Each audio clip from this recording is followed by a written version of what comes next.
Hola, c'est Gloria. Bienvenue sur ma chaîne YouTube où je te propose de découvrir les chapitres de mon livre à travers des lectures avant de dormir.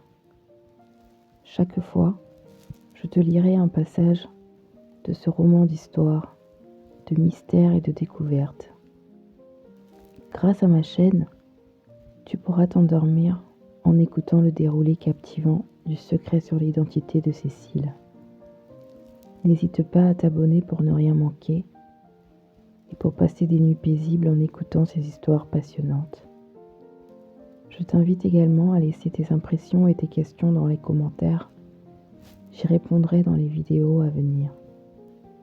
Allez, installe-toi confortablement et laisse-toi emporter. Comment avez-vous pu me dissimuler l'existence de ma progéniture ? C'est ma fille, et je n'envisage pas m'en dessaisir. Gronda-t-il, les yeux froncés, l'expression menaçante. Prends garde, tu risques de créer un précédent en essayant de récupérer cet enfant. Tenta désespérément de prévenir Manuel, le teint blafard. Je prends le risque, rétorqua-t-il avec détermination. Il avait bondi dans la Jeep et propulsé le véhicule tout-terrain à une allure effrénée sur la route, afin de rejoindre la boutique de Manuel, après la révélation d'Elena qui était venue le trouver dans son antre de travail. Pour conclure leur entrevue, elle l'avait imploré de ne jamais révéler son rôle dans cet imbroglio grotesque. Il avait accepté. Pourtant, dès que la jeune femme quittait les lieux, ses pensées s'embrouillèrent. Il encaissa le choc, comme si une bombe venait de lui exploser en pleine poitrine, laissant un trou béant. On l'obligeait à se débiner devant sa responsabilité de père. Il se sentit étouffé. Une fureur incontrôlable s'empara de lui. Son poing s'abattit avec rage, puis, d'un geste brusque, il balaya son bureau. Bouleversé, il ne pouvait attendre davantage. Il consulta sa montre. Il devait absolument leur parler. Il avait haussé le ton, tonné. Manuel n'avait pas d'autre choix que de faire immédiatement venir Anna, car à lui tout seul, il ne sut contenir la situation. Cette dernière, affolée, eut tout d'abord le réflexe de se cacher, mais après quelques minutes, elle se résolut à descendre rejoindre les deux hommes, s'efforçant autant que faire se peut de contrôler l'expression de son visage, feignant ainsi la sérénité. Le vacarme se déversant sur le trottoir l'incita à les inviter à monter, s'épargnant ainsi le déballage de son linge sale sous les regards de la rue.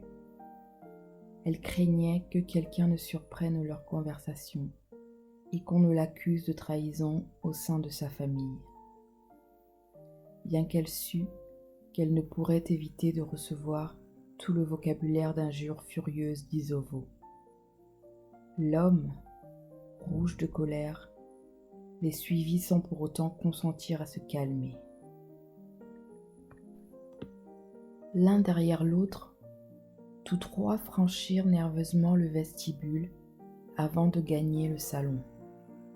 Anna, dans une tentative pour détendre l'atmosphère, proposa de servir à boire, mais son geste ne fit qu'aggraver la situation, en suscitant un regard des plus vindicatifs. Elle abusait de sa patience. La pièce structurait le ton de la conversation. Il ne hurlait guère plus, cependant ne décolérait pas. Anna se racla la gorge, cherchant à nier dans la mesure du possible, rodant une histoire tout bonnement douteuse qui laissait transparaître quelque incohérence. Cependant, ces mensonges ne firent qu'accroître sa colère. Ce dernier exigea alors de rencontrer Gloria. Après une longue tergiversation, elle finit par céder et lâcher le morceau, lui révélant jusqu'à la position du village. Il ne les salua pas et quitta la pièce sur le champ.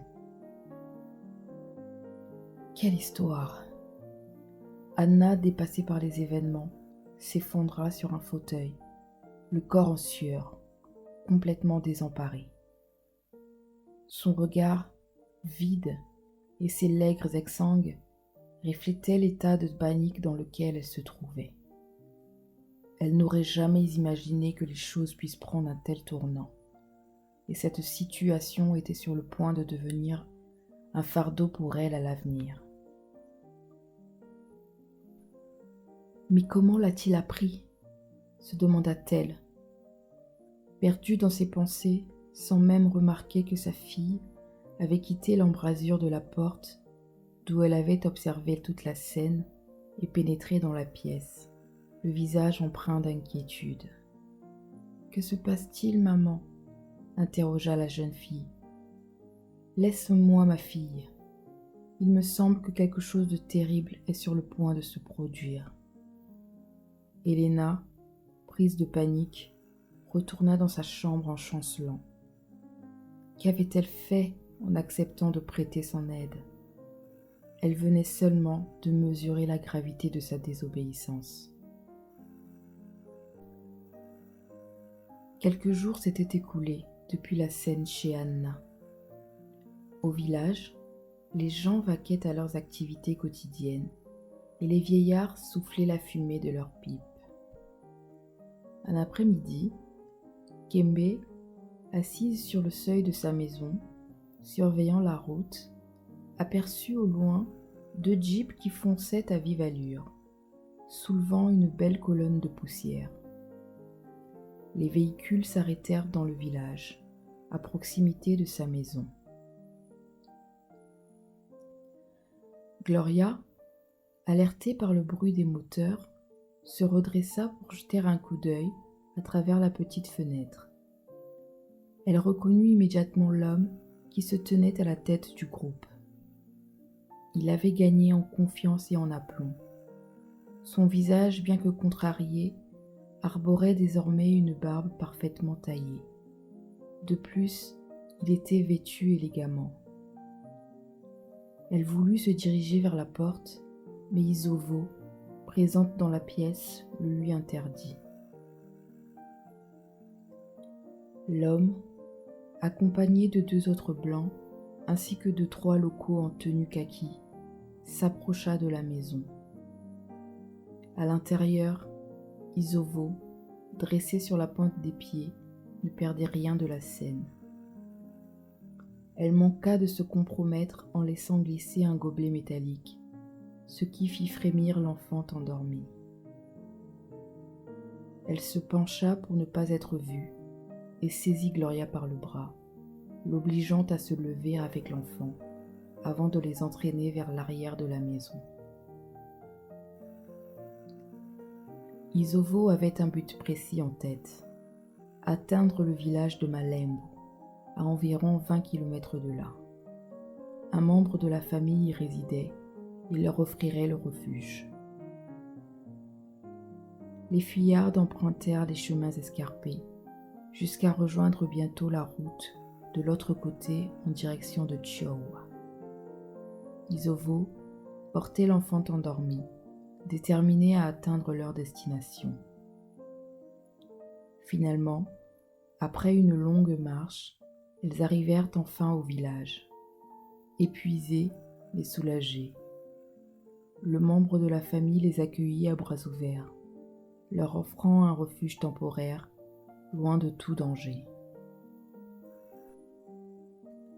Pendant ce temps, au village, Pedro, que Kembe avait fait chercher, se redressa tranquillement et pousseta son postérieur avant de s'avancer vers les étrangers. Il se présenta auprès de ces visiteurs indésirables et prit le temps de les écouter, debout devant eux. Intriguée, La marmaille ainsi que les mioches aux narines verdâtres se rassemblèrent autour pour assister à la conversation. Je vous prie de m'excuser pour cette intrusion inopinée chez vous, sans y avoir été invité. Cependant, je crois qu'il est de mon devoir de m'entretenir avec vous au sujet de mon enfant qui se trouve ici. Je n'ai plus aucune nouvelle de Gloria depuis des mois, et je viens récemment d'apprendre qu'elle portait mon enfant. Je demande à le voir immédiatement. Pedro, se grattant le crâne et ramassant son front autour de ses sourcils, répondit. Gloria a effectivement donné naissance à un enfant, mais celui-ci a immédiatement été confié à sa tante à Chihuahua. Pour quelle raison aurait-il été envoyé ailleurs ? Demanda l'interlocuteur de Pedro. Il semble que vous ne soyez pas suffisamment informé des coutumes en vigueur ici. Pourtant, Monsieur Manuel m'a assuré vous avoir expliqué, répondit Pedro. En effet, je ne suis pas informé et ne souhaite pas l'être. Mon sang coule dans les veines de cet enfant, qui plus est mon premier enfant, et je compte bien le récupérer, insista l'homme. Je suis désolé, mais cela n'est malheureusement pas envisageable, répondit Pedro. Emporté par un tourbillon de colère et agacé par l'insolence de cet indigène, l'homme perdit patience et hurla plus fort qu'un possédé. Il enjoignit son escorte à pénétrer dans chaque habitation et à tout retourner. Sans ménagement, et après avoir passé chaque centimètre au peigne fin, il ne trouvait rien ni personne. Fou de rage, il leva son index menaçant, le faisant tournoyer dans le sens de l'aiguille d'une montre. Il menaça chacun des villageois.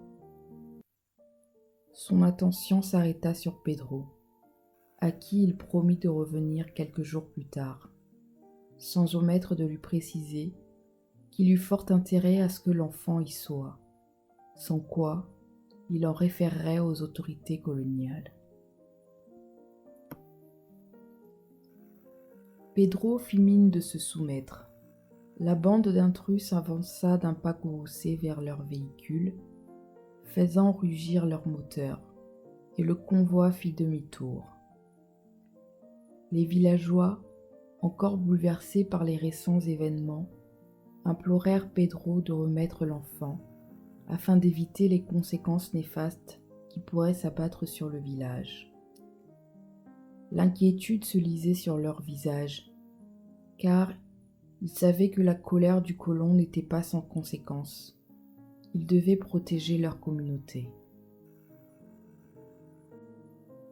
À la nuit tombée, dissimulés dans un coin et après avoir longuement hésité jusqu'à être certaine que la menace avait bel et bien quitté le village, Isovo sortit de sa planque, la démarche incertaine, les sandales raclant la terre, tenant l'enfant enveloppé dans un bout de tissu.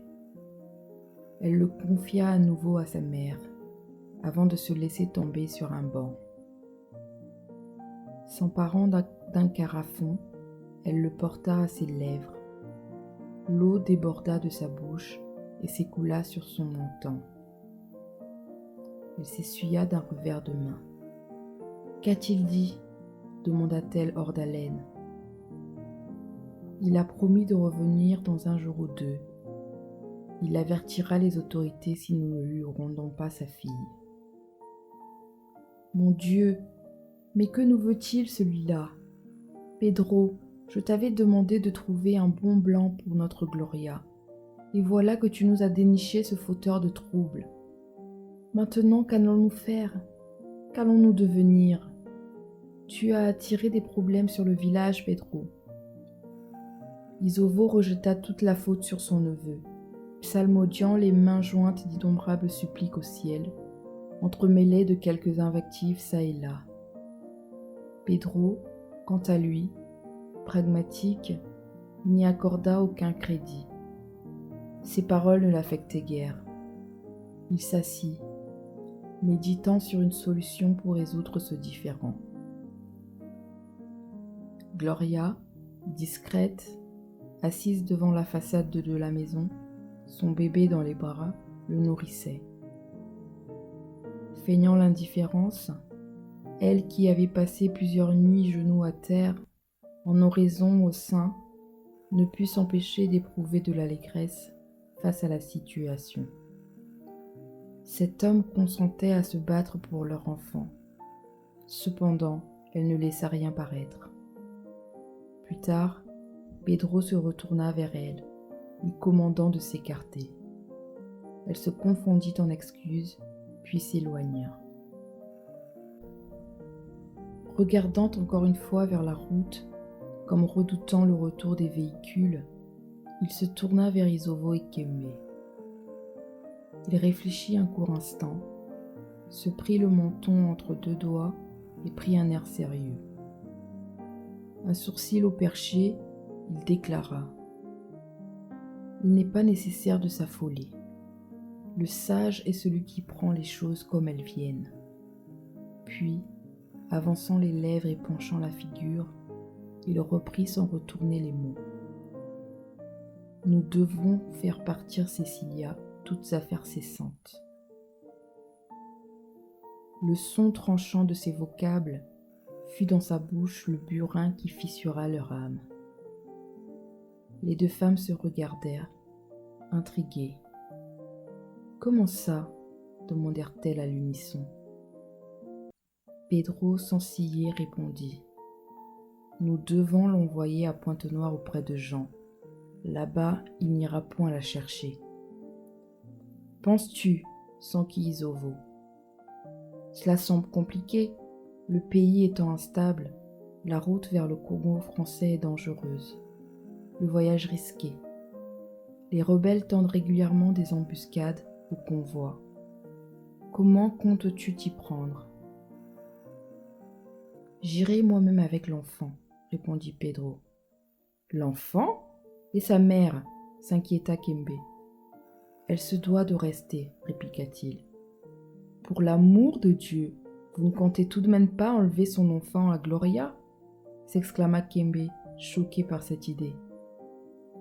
« Nous n'avons guère le choix, » répondit Pedro.